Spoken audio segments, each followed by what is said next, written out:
नमस्कार, ITV24 देख रहे हैं आप। मैं आपके साथ कंवरपाल।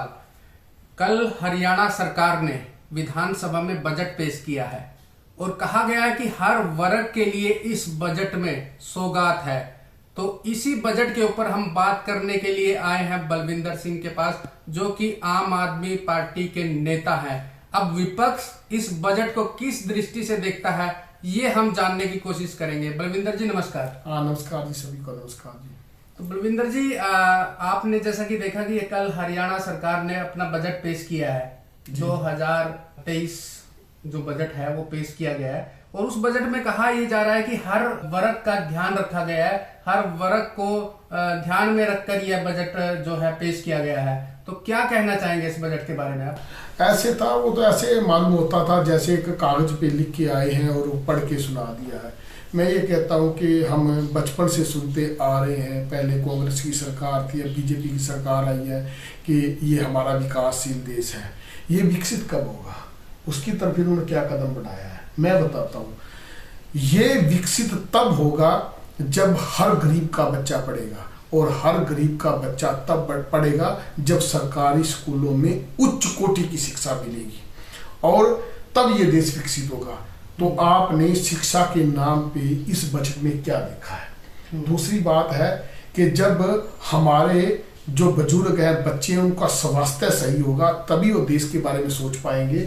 और जब हमारा कोई बुजुर्ग बीमार हो जाता है तो हम भटकते रहते हैं, हमारे को इलाज नहीं मिलता। कोई बच्चा हमारा बीमार में हो जाता है, हमारे पास इलाज नहीं मिलता, जो हॉस्पिटल है उनमें डॉक्टर नहीं है। तो इन्होंने जो स्वास्थ्य सेवाओं के बारे में कौन सा बजट पेश किया है, कौन सी सुविधा दी है वो बताओ। किसानों को कौन सी सुविधा दी है, मजदूरों को कौन सी सुविधा दी है? ये बिल्कुल आधारहीन बजट है। और जो लगातार 9 साल से ये ऐसे ही बजट पेश करते आ रहे हैं। कोई ना पक्ष इससे खुश है ना विपक्ष खुश है, बातें चाहे कितनी भी हम करते रहे। मैं आपको बताता हूँ, आपने कहा कि शिक्षा के लिए क्या दिया है, और चीजों में क्या दिया है।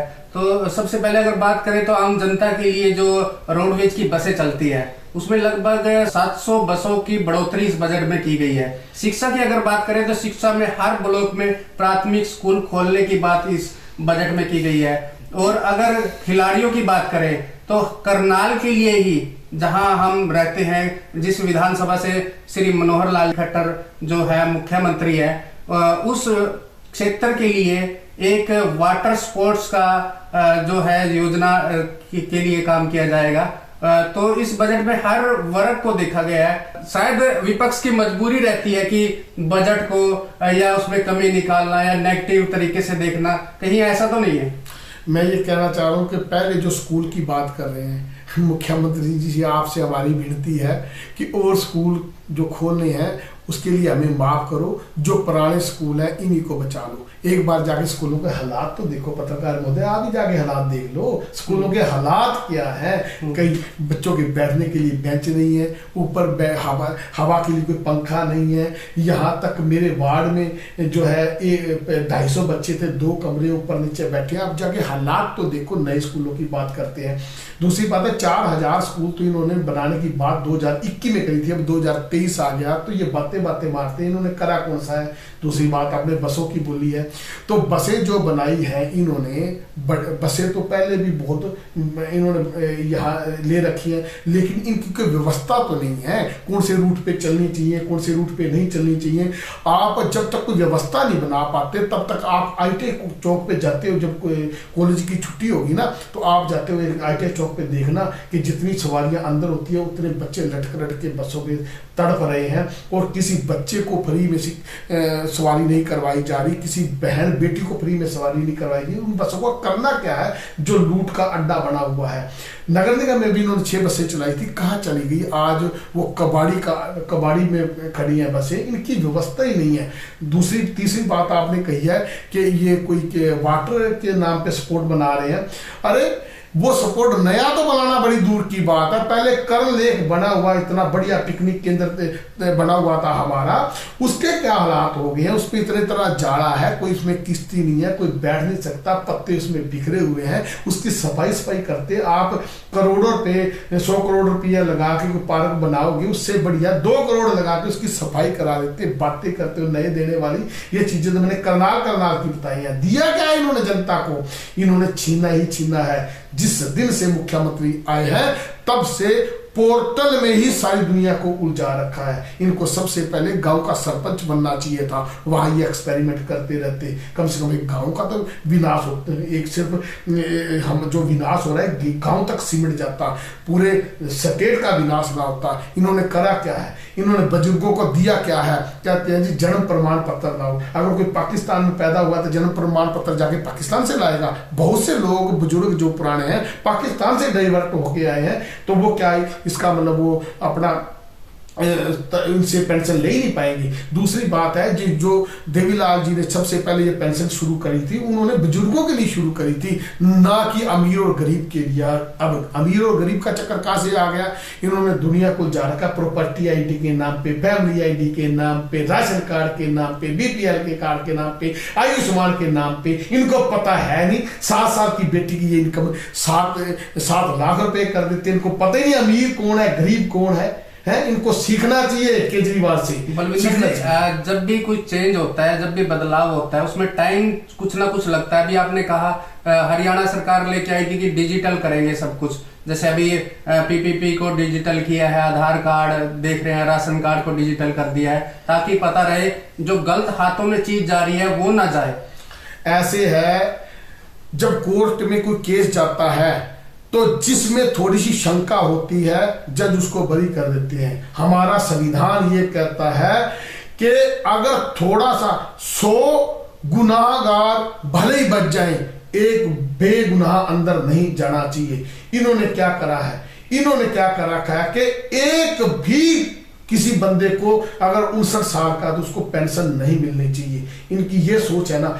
ये करते क्या है? ये जो भी लेके आए हैं ये ना देने के नाम पे लेके आए हैं, इन्होंने देना ही कुछ नहीं है। अब कितना एक्सपेरिमेंट करेंगे? डिजिटल 9 साल इनको मौका दे दिया, 9 साल में इनसे नहीं हो पाया डिजी पर, तो अब की बात तो हमारे को रहने दो यार, रहने दो। इन हमारे हालातों पे रहने दो। क्या हालात पैदा करती है आप समझ रहे हो? पोर्टल के नाम पे, डिजिटल इंडिया के नाम पे क्या हालात पैदा हो गए हैं। देश किस दिशा में जा रहा है, लोग तड़प रहे हैं। आप बाजार में जाके देखो, आप गलियों में जाके देखो, स्कूल में जाके देखो, गौशाला में गौएं मर रही हैं, स्कूल में बच्चे जो है वो बैठ नहीं पा रहे हैं, हॉस्पिटलों में मरीज मर रहे हैं। इनके क्या हालात पैदा कर रखे हैं और क्या करना चाहते हैं? आप सोचते हो 10 साल से भी ज्यादा आपको मिल जाएंगे, 1 साल रह गया है।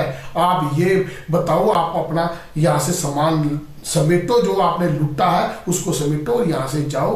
अब किसी और ईमानदार बंदे को सेवा का मौका दो। आपने स्वास्थ्य की बात की थी, स्वास्थ्य के लिए आयुष्मान कार्ड जो है उसकी भी अब जो है, पहले 180 तक था, लिमिट थी कि 180 जिसकी आय है वहां तक उसका आयुष्मान बन रहा था। अब 3 लाख कर दी गई है, तो उस पे क्या कहना चाहेंगे? क्योंकि अब 3 लाख के दायरे में काफी लोग, लगभग 70 से 80% जो आबादी है वो आ सकती है, उसके बारे में क्या कहना? ये इनको पता ही नहीं है। मैं बताता हूँ, फिर आप कहोगे कि केजरीवाल जी की नीतियों पे आ गए। 2 मिनट बता देता हूँ आपको। हमने दिल्ली में क्या करा? हमने दिल्ली में 200 यूनिट बिजली फ्री कर दी। हमने ये नहीं देखा महीने में कि 200 यूनिट में अमीर आ रहा है कि गरीब आ रहा है। जो 200 यूनिट ये जाति का आ रहा है, उस जाति का आ रहा है, 200 यूनिट बिजली फ्री कर दी। जो सिर्फ 200 यूनिट तक खर्चेगा, चाहे वो अमीर है चाहे गरीब है, सबको सुविधा दे दी। उसके बावजूद जब बस पे बेटियां या बुजुर्ग बेटियां को कोई भी लेडीज उस पर सफर करेगी, हमने ये नहीं देखा ये किस जाति से है, हमने ये नहीं देखा कि इसकी इनकम कितनी है। जो बस पे सवारी कर रहा है तो ऑटोमेटिकली वो मीडियम परिवार है या गरीब परिवार है, तो हमने सबको वो फ्री दे दिया।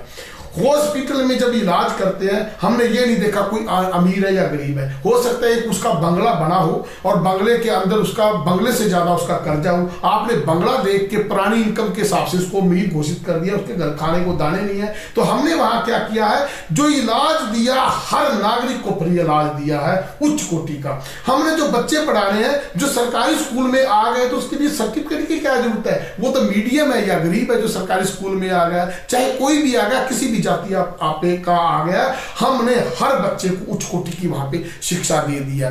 चाहे वो गरीब शहीद हुआ है, चाहे अमीर शहीद हुआ है, चाहे वो किसी भी जाति का शहीद हुआ है, हमने हमारी सरकार ने 1 करोड़ रुपया उनको दे दिया है। चाहे बुजुर्ग वो अमीर परिवार का है, चाहे गरीब परिवार का है, चाहे मीडियम परिवार का है, ऑटोमेटिकली सरकारी खर्चे पे वो तीर्थ यात्रा करने जाएगा जिसके पास पैसे नहीं है। तो एक बुजुर्ग जा रहा है तो उसके पास 1 मेंबर, 2 बुजुर्ग जा रहे हैं उसके साथ 2 मेंबर, खाना पीना रहना फ्री। तो हमने सबको दिया, जो हम देते हैं सबको देते हैं। अगर कोई कंजूसी करके 200 यूनिट बिजली फूक रहा है तो हम उसको देते हैं। हमने बहाने नहीं ढूंढे ना देने के, ये ना देने के बहाने ढूंढते हैं। इन्होंने सारे अधिकारियों को पोर्टल पे ऊंचा नीचा जो स्कीम देनी है सबको दे दो। जो बहुत अमीर है वो तो चाहे हॉस्पिटल कितनी भी बढ़िया हो जाए सरकारी उसमें जाते नहीं है। जो बहुत ज्यादा अमीर है चाहे वो स्कूल कितने ही बढ़िया हो सरकारी उसमें वो जाते नहीं है, क्योंकि वो अपने मान सम्मान की ठेस समझते हैं कि जी हम इतने बड़े अमीर हैं, हम सरकारी स्कूलों में क्यों जाएंगे। मीडियम और गरीब जाति है, हमने जो सुविधा दी बिना जाति के बिना भेदभाव के सबको दी है। तो उसके बाद भी दिल्ली का बजट प्लस में है। इन्होंने सारी सुविधाएं 70 साल का टैक्स जो लोगों का रुका हुआ था, 70 साल के जो पिछली चीजें रुकी हुई थी इन्होंने सारी आके ले ली। और उसके बावजूद भी 3 से लेकर 3.5 लाख करोड़ कर्जा। ये करना क्या चाहते हैं इनको पता ही कुछ नहीं है, कुछ नहीं करेंगे, इनसे कोई उम्मीद नहीं कर आप करो ना, उम्मीद इनसे करना हमारी समझदारी है। ये तो वो कहते हैं ना हम तो बाबा थे आए थे झोला उठा के चले जाएंगे, झोला उठा के चले जाए, इसके अलावा इनके पास कोई विजन है ना उनके पास कोई सोच है। तो ये थे हमारे साथ बलविंदर जी, आम आदमी पार्टी के नेता, जिन्होंने बजट के ऊपर बहुत कुछ कहा। तो बने रहिए हमारे साथ, देखते रहिए ITV 24।